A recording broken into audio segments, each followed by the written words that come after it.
کہ وزیر برائے اطلاعات و نشریات پریس کانفرنس کر رہے ہیں۔ ایران نے کہا کہ جی کون مانگ رہا ہے، اس میں نون کی لیڈرشپ بھی شامل تھی، اس میں پیپلز پارٹی کی لیڈر بھی شامل تھی کہ جی کون مانگ رہا ہے اور کس صورت میں مانگ رہا ہے۔ تو وہ جو ٹویٹ کی تو اس سے بڑی زیادہ ان کو تکلیف ہوئی، جس کے وجہ سے یہ کافی اپسیٹ ہیں، کیونکہ ان کی جو اصلیت تھی وہ ہم نے شیئر کر دی عوام کے ساتھ کہ جی یہ مانگ رہے تھے این آر او اور اس صورت میں مانگ رہے تھے N R O. N R O اور کیا ہوتا ہے؟ یہی ہوتا ہے کہ جی آپ جو کرپشن کی تشریح ہے وہ میرے مطابق کر دیں۔ کرپشن یہ این آر او یہ ہوتا ہے کہ آپ جو قانون ہے اس کو اس طرح سے بدل لیں کہ جس نے چوری کی ہے وہ بالکل بری و ذمہ ہو جائے، اور 5 سال پہلے چوری کی ہو تو وہ اس کا حساب نہ لیا جائے۔ تو یہ تمام تر چیزیں جو کہ وہ مانگ رہے ہیں، آپ اگر دیکھیں انہوں نے پاکستان کی پوری سیاست کو، پاکستان کی پوری جو اس وقت ہمارے جو ایک بجائے اس کے کہ وہ مشورہ دیں، بجائے اس کے کہ وہ کچھ اپنا پروگرام لے کے آئیں، ان کی نیگیٹو سیاست جس میں کہ کبھی اے پی سی جو کہ ہونی نہیں ہے، اگر ہوئی بھی تو ایک بس علامتی سی ہوگی، اس میں کوئی پوٹینشیل کو نظر نہیں آتا۔ ایک دوسرے کے خلاف ان کی بدنیتی ہیں، ایک دوسرے سے ملنا نہیں چاہتا۔ ایک اور محترمہ ہے جو کہ ابھی کبھی موٹر وے پہ پھرتی ہیں تو وہ ان کو کچھ یاد آتا ہے، اور جو دوسرے ہیں وہ بنیادی طور پہ اس وقت بالکل ان کا کوئی ایجنڈا نہیں ہے۔ ان کا ایجنڈا صرف ایک ہی ہے کہ یہ جو عمران خان، پرائم منسٹر عمران خان جس طرح سے ثابت قدمی سے ملک کو چلا رہے ہیں، مشکلات سے نکال رہے ہیں، جس حالت میں پاکستان ملا تھا اس کے بعد جو بھی ہم پہ امتحانات آئے، اس کا اللہ تعالیٰ کے فضل سے بڑی کامیابی کے ساتھ ہم اس سے نکلے، اور انشاءاللہ اور بھی آگے نکلیں گے، اور انشاءاللہ اس سے بھی آگے ہم جائیں گے۔ جبکہ اپوزیشن کا جو سب سے اس وقت جو ایک آبجیکٹو ہے وہ ہے کہ کسی نہ کسی طرح سے یہ حکومت فیل ہو جائے۔ ان کو پاکستان کے عوام سے کوئی دلچسپی نہیں ہے، وہ ہم نے دیکھ لیا ہے پچھلے کتنے برسوں میں۔ ان کا مقصد یہی ہے کہ کسی طرح سے اپنی کوئی جو قانون سازی ہے اس میں کوئی ایسی تبدیلیاں لے آئیں وہ، جس سے کہ وہ ان کی بچت ہو جائے اور ان کے جو لیڈرز ہیں ان کو ایک راستہ مل جائے، جس کو کہ ہم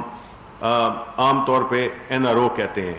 تو بنیادی طور پہ میری یہی ریکویسٹ ہوگی کہ دیکھیں عوام جو ہے اس وقت ایک بات پہ تو کلیئر ہے، اس میں کوئی شک نہیں ہے کہ مہنگائی ہے، اس میں کوئی شک نہیں ہے کہ یہ ایک مشکل وقت ہے، لیکن جو آپ دیکھتے جائیں انشاءاللہ آسانیاں پیدا ہوتی رہیں گی، اور آسانیاں پیدا ہو رہی ہیں۔ اکانومی دوبارہ سے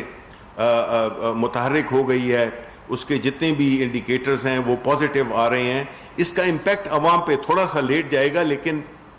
جائے گا، اور ان قریب جائے گا، کیونکہ ہمارے جو حکمت عملی ہے اس میں اللہ کی رضا بھی شامل ہے، اللہ کی برکت بھی شامل ہے، ہمارے لیڈر کی نیک نیتی بھی شامل ہے۔ تو ہم یہ سمجھتے ہیں کہ جس طرح اللہ تعالیٰ نے ہماری محنت تھوڑی تھی لیکن اللہ کا کرم زیادہ تھا کہ ہم کووڈ جیسے ایک موذی وبا سے بھی ہم بڑے کامیاب ہو کے کافی حد تک نکل آئے ہیں۔ ابھی تھوڑا فاصلہ ہے، تھوڑا وہ ہے، ہمیں احتیاط کرنی چاہیے۔ ابھی بھی اس کو ہمیں یہ نہیں سمجھنا چاہیے کہ ختم ہو گیا ہے، ہمیں احتیاط کرنی چاہیے، کیونکہ ہم متحمل نہیں ہو سکتے ہیں کہ یہ چیز وبا دوبارہ سے زور پکڑے۔ تو میری آپ سے یہی ریکویسٹ ہے کہ عوام، پاکستان کے عوام اس بات پہ بالکل یقین رکھیں کہ یہ ملک ان کا ہے، اور ان کی جو لیڈرشپ اللہ تعالیٰ نے ان کو دی ہے، انشاءاللہ جو ماضی کی جو لیڈرشپ تھیں ان کے مقابلے میں ہم بہت زیادہ،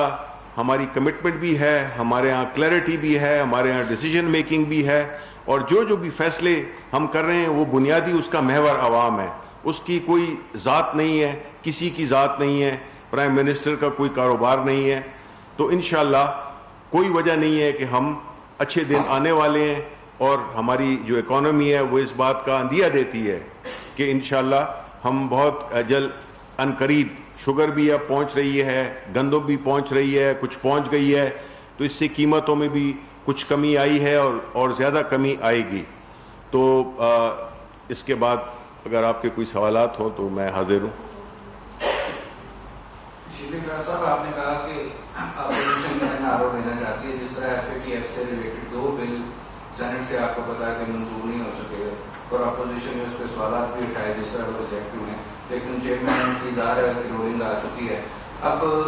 جوائنٹ سیشن کی آپشن ہے, تو کب تک جوائنٹ سیشن ہے حکومت بلا رہی ہے, اور اپوزیشن نے تو یہ بھی کہا ہے کہ وہ جوائنٹ سیشن سے بھی نہیں ہونے دیں گے, تو آپ کے پاس اتنی اکثریت ہے کہ آپ سینٹ سے ان FATF کے بلز کو اپنے ٹائم فریم میں منظور کرا سکیں؟ دیکھیں,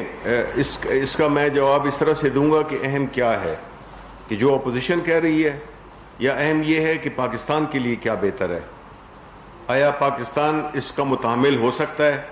کہ ہم FATF میں بلیک لسٹ میں چلے جائیں؟ آیا یہ ممکن ہے کہ آپ پاکستان کے خلاف ووٹ دیں گے جو کہ آپ نے دیا؟ بات یہ ہے کہ یہ کوئی کسی ذات کے لیے تو نہیں ہے.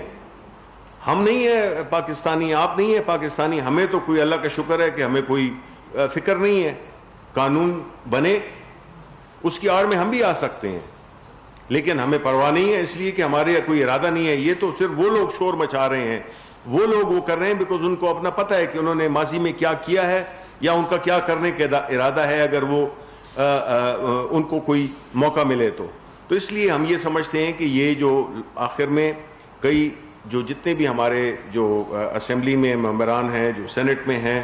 ہم یہی امید کرتے ہیں کہ وہ پاکستان کے حق میں فیصلہ کریں گے, وہ اپوزیشن کی بلیک میلنگ میں نہیں آئیں گے. تو چاہے جوائنٹ سیشن ہو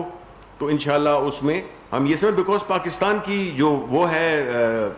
کیا کہتے ہیں ضرورت ہی یہی ہے کہ ہمیں یہ قوانین پاس کرنے ہوں گے, کیونکہ اس پہ اگر نہ ہوئے تو اس کی وجہ سے ملک کو بہت نقصان ہوگا, معاشی طور پہ بہت نقصان ہوگا, عالمی برادری میں ہماری جو ایک سٹینڈنگ ہے وہ ہوگی, چیزیں مہنگی ہو جائیں گی, اور اس کے بڑے بھیانک قسم کے وہ ہیں نتائج ہیں اگر یہ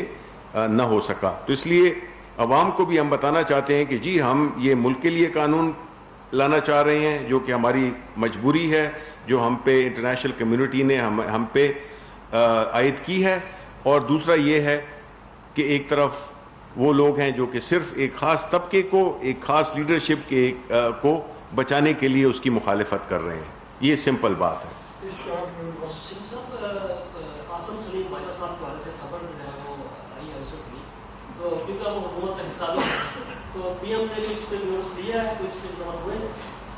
دیکھیں, سوشل میڈیا ایک ایسی چیز ہے اور میرا خیال ہے کہ ایٹ ٹائمز اس کا جو اثر ہوتا ہے وہ پرنٹ میڈیا میں بھی آ جاتا ہے. یہ ایک ایسا ہتھیار ہے جو کہ اگر آپ سیلف ڈیفenس کے لیے بھی استعمال کر سکتے ہیں اور رازنی کے لیے بھی استعمال کر سکتے ہیں. تو جو ان کے بارے میں باتیں ہو رہی ہیں, میرا خیال تو یہی ہے کہ وہ باتیں ٹھیک نہیں ہیں. میں نے باجوہ صاحب سے بھی میرا یہی وہ ہوگا, مشورہ ہوگا کہ وہ آ کر اس کی کلیریفیکیشن کر دیں, کیونکہ میرا نہیں خیال ہے کہ جو باتیں ہو رہی ہیں وہ درست ہیں.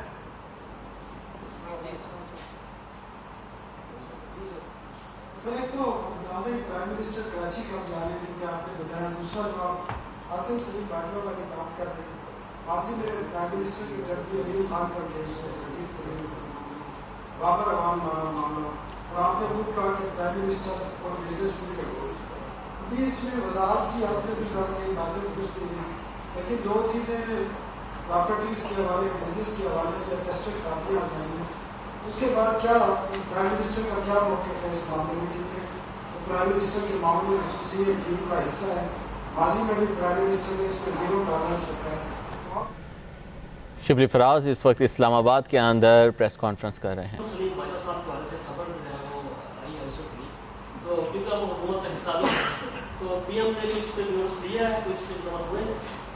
دیکھیں, سوشل میڈیا ایک ایسی چیز ہے اور میرا خیال ہے کہ ایٹ ٹائمز اس کا جو اثر ہوتا ہے وہ پرنٹ میڈیا میں بھی آ جاتا ہے. یہ ایک ایسا ہتھیار ہے جو کہ اگر آپ سیلف ڈیفenس کے لیے بھی استعمال کر سکتے ہیں اور رازنی کے لیے بھی استعمال کر سکتے ہیں. تو جو ان کے بارے میں باتیں ہو رہی ہیں میرا خیال تو یہی ہے کہ وہ باتیں ٹھیک نہیں ہیں. میں نے باجوہ صاحب سے بھی میرا یہی وہ ہوگا مشورہ ہوگا کہ وہ آ کر اس کی کلیریفیکیشن کر دیں, کیونکہ میرا نہیں خیال ہے کہ جو باتیں ہو رہی ہیں وہ درست ہیں.